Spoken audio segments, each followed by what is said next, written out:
તમારા bank એકાઉન્ટનો password કે તમારો કોઈ એપ્લિકેશન છે એનો પાસવર્ડ કોઈ યુઝ કરતું હોય તો આ વિડીયો દ્વારા તમને ખબર પડી જશે.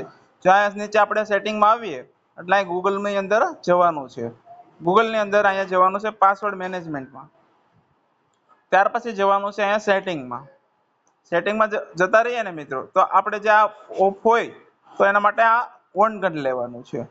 આ થયું કે કોઈ યુઝ કર્યા પહેલા આપણને નોટિફિકેશન આપણા ઈમેલ આઈડી ઉપર આવી જાય એટલા માટે આ ઓન કરી લેવાનું છે. ત્યાર પછી કોઈ બીજી એપ્લિકેશનમાં આપણો પાસવર્ડ વીક છે કે કોઈ યુઝ કરે છે આપણો પાસવર્ડ તો અહીંયા જે આપણે આ ગ્રીન લાઇટ છે એની જગ્યાએ રેડ આવી જશે.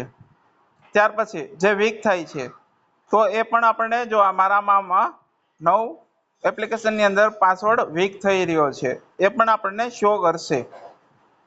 તો આ પ્રમાણે આપણે યુઝ કરી શકીએ છીએ.